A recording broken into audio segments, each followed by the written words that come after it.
학교에서 인센티브 들어왔다는데. 이게 뭐야? No! 이런. 네, 안녕하세요. 저는 서울과학기술대학교 컴퓨터공학과의 손기우 교수입니다. 제 전공은 사이버 보안 쪽을 담당하고 있고요. 저는 학교에 오기 전에 국가정부출연연구소에서 한 32년 정도 보안기술 개발 연구를 진행해 왔었습니다. 서울과학기술대학교 컴퓨터공학과는요, 컴퓨터와 관련된 하드웨어, 소프트웨어 이것과 관련된 여러 가지 학문들을 공부하는 곳입니다. 정보기기가 굉장히 많이 우리 일상생활에 뗄래야 뗄 수 없는 그런 기기가 됨에 따라 이 기기를 사용하는 데 있어서 엮이는 쪽의 문제가 좀 발생하기 시작했어요. 그래서 오늘 이 시간에는 컴퓨터를 비롯한 IT 기기에서 발생할 수 있는 역기능을 해킹이라는 단어를 가지고 한번 이야기를 해볼까 합니다. 예, 해킹 많이 들어보셨을 것 같은데요. 문을 열고 닫는 걸 가지고 한번 말씀을 드려볼게요. 문이 잠겨 있을 때 문을 여는 방법이 열쇠를 가지고 연다든지, 아니면 요즘 이제 전자식 자물쇠가 있어서 키패드를 누른다든지 이제 이렇게 해서 들어갈 텐데요. 열쇠 없이 문을 열거나, 비밀번호를 모르는 상태에서도 문을 열거나, 또는 문이 아닌 다른 곳을 이용해서 실내로 들어갈 수 있도록 하는 그런 기술들을 우리가 이제 해킹이라고 얘기를 하는 거지요. 결국은 우리들이 매일같이 사용하고 있는 컴퓨터, 스마트폰, IT 기기에 대해서 불법적으로 활용이 가능하도록 하게 해주는 그런 기술, 그런 행위들을 보통 우리가 이제 해킹이라고 이야기를 합니다. 처음 이제 해킹이라는 용어가 나오고 그랬을 때는 소위 몇몇 컴퓨터 전문가들이 자기들의 실력을 과시하거나 내가 이런 일들을 할 수 있다는 걸 다른 사람들한테 자랑하기 위해서 시스템을 침입을 하고 그 시스템 안에 들어가 있는 데이터를 밖으로 빼내고 이제 이런 것들이 처음에 시작이 되었었습니다. 그런데 요즘은 굉장히 현실적인 목적으로 해킹이 이루어지게 되었습니다. 첫 번째가 금전 확보입니다. 그러니까 경제적인 이득을 불법적인 행위를 통해서 얻고자 하는 거죠. 많이 들어보셨을지 모르겠지만 요즘 암호화폐를 탈취한다든지, 은행을 해킹해서 거액의 금액을 다른 계좌로 옮긴다든지 이런 것들이 이제 해킹의 하나의 목적으로 활용이 되기 시작했고요. 두 번째로는 어떤 정치적인 메시지를 해킹 기술을 이용해서 또 사용을 하기도 합니다. 이걸 저희들은 이제 핵티비즘이라고 얘기를 하는데요. 나와 굉장히 반대쪽에 있는 국가든 단체든 개인이든 그 사람들의 홈페이지라든지 시스템에 화면을 변조한다든지, 또는 거기다가 내가 원하는 정치적인 문구를 삽입한다든지, 상대 국가의 중요한 시스템 또는 상대 국가의 특정 인물을 대상으로 정보를 빼내는 이제 이러한 일들을 수행하고 있습니다. 세간을 흔들었던 해킹 사건은 2010년대에 미국의 연예인들이 아이클라우드라는 그 서비스를 되게 많이 이용했습니다. 거기다가 자기들의 어떤 정보라든지 사진 이런 것들을 이제 많이 올려놨었습니다. 그런데 여기를 해킹하기 위해서 해커들이 어떻게 했냐면 그 연예인의 이메일 주소를 확보를 하고요. 이메일에 대한 패스워드를 확보하는 이제 그런 해킹 방법을 썼습니다. 근데 이제 이메일의 비밀번호를 잃어버렸다라고 이메일 서비스에는 회사에다가 신고를 하게 되면 그 회사에서는 패스워드를 알려주기 위해서는 미리 약속한 질문에 대해서 답을 해주십시오라는 이런 하나의 확인 과정이 있어요. 그런데 그 확인 과정을 하는 질문들이 굉장히 단순한 것들이 있었던 모양입니다. 그럼 이제 그 이메일을 가지고 클라우드 계정에 접속한다든지 이제 이런 식으로 해가지고 그 안에 들어가 있는 데이터를 유출해서 밖으로 공개를 했을 때 세간에 좀 문제가 된 적이 있었고요. 우리나라 같은 경우에는 2000년 후반에 대규모의 디도스 공격이라는 게 있었습니다. 디도스 공격이라는 거는 뭐냐면요. 고속도로가 8차선이 뚫려 있는데 이 8차선 도로가 감당할 수 없을 만큼의 차량이 밀려들게 되면 고속도로는 100km 이상을 달릴 수 있음에도 불구하고 실제로 그렇게 달릴 수가 없는 상황이 되는 거고요.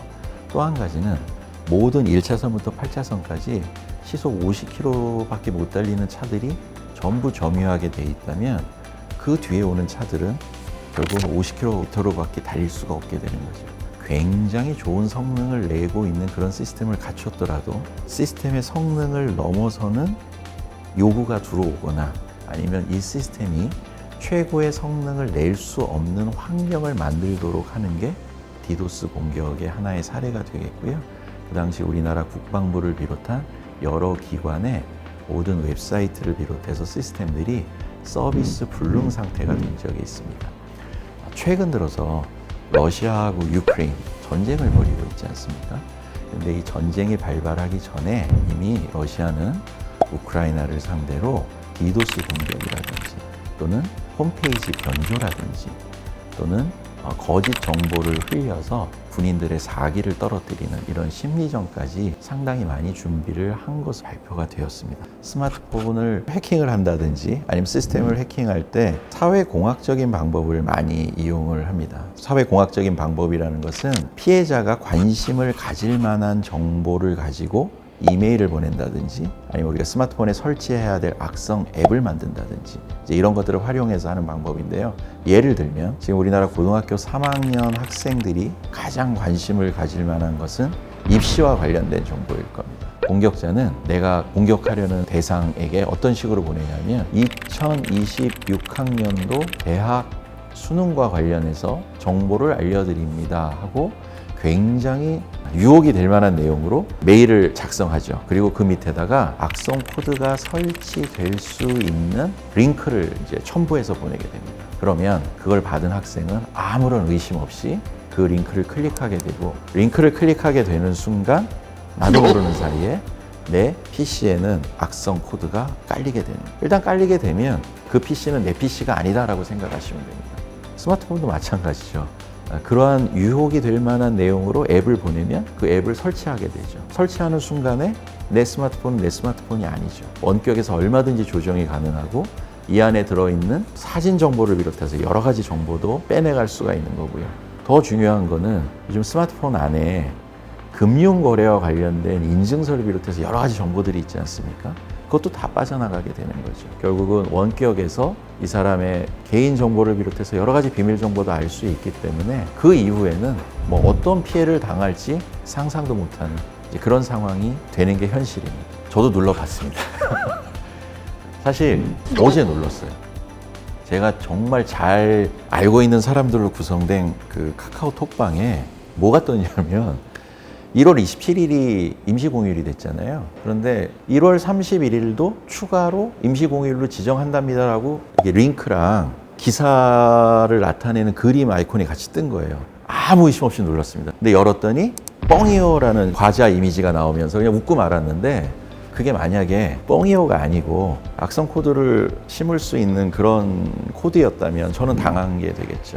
다시 한번 아무리 아는 사람이 보냈더라도 확인을 하고 좀 열어야 되겠구나. 제가 그런 생각을 했습니다. 저희들 가끔 마이크로소프트 그 윈도우 만든 회사에서 업데이트 하라고 이렇게 막 오지 않습니까?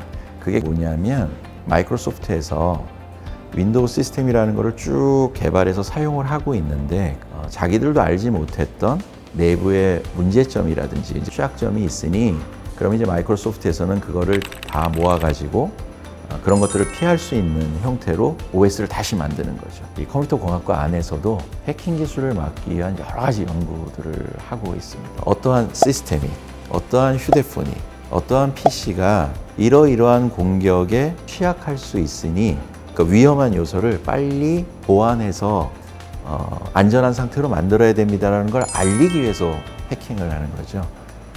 저와 같이 연구하고 있는 우리 연구원들도 끊임없이 해킹 기술에 대해서 공부를 하고 어떤 시스템의 취약한 요소, 위협 요소를 빨리 찾아내고 그 찾아낸 것들을 빨리 보완하는 이러한 연구들을 하고 있습니다. 내가 관리하고 있는 비밀번호에 대해서도 내가 제어할 수 있을 만큼의 정리정돈이 좀 돼야 될 것 같고요. 해당 시스템이 항상 보안에 가장 최적화되도록 업데이트하라는 그 내용으로 알려주거든요. 그러면 사용자들은 그 업데이트를 주기적으로 계속 업데이트를 해주시는 것이 내 시스템을, 내 스마트폰을 안전하게 지키는 방법이고요.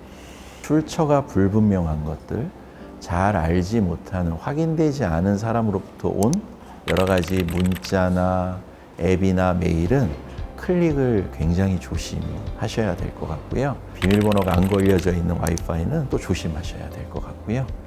제가 정말 해킹을 할 수 있다면 저는 구글을 해킹하고 싶어요. 전 세계에 정말 첨단 기술을 보유하고 있고 수많은 정보가 몰려 있을 거고 우수한 엔지니어들과 연구자들의 연구 결과들이 그 안에 있을 거고 저는 거기서 정말 어떤 일들을 하고 있고 아직은 공개되지 않은 게 뭐가 있고 우리들의 앞으로 미래는 또 어떻게 펼쳐질지를 조금이라도 미리 알 수 있다면 저는 진짜 구글을 한번 해킹해 보고 싶고요. 해킹의 기술로는 안 되겠지만 저는 사람의 마음을 또 좀 해킹하고 싶은 생각도 있습니다. 그 사람을 조금 더 잘 이해하기 위해서 제가 해킹을 하고 싶은 분의 생각 이런 것들을 제가 조금 알 수 있다면 그분을 더 잘 이해하는 뭐 그런 기회가 되지 않을까요? 다만 해킹에 성공했을 때 그 결과를 어떻게 활용할 것인지는 우리가 이제 컴퓨터 공학을 하면서도 윤리적인 마음을 어떻게 가질 것이냐, 윤리 교육은 또 어떻게 할 것이냐, 뭐 이런 것도 되게 중요한 세상이 된 것 같습니다. 우리 컴퓨터 공학과에서는 디지털 트랜스폼이라는 디지털 대변환 시대에 걸맞는 인재를 양성하기 위해서 훌륭한 교수님들과 함께 우리 학교를 지원할 학생들을 기다리고 있습니다. 이 영상을 보고 계실 전국의 수많은 입시생들 또 학부모님들 서울과학기술대학교 컴퓨터공학과를 주목해 주시고 이곳에 오신다면 컴퓨터공학의 모든 것에 대해서 우리 학교 교수님들 또 우리 같이 연구하고 있는 연구진들이 많은 도움을 드리고 같이 성장할 수 있으리라 저는 약속을 드리고 여러분들을 빨리 만나보고 싶습니다.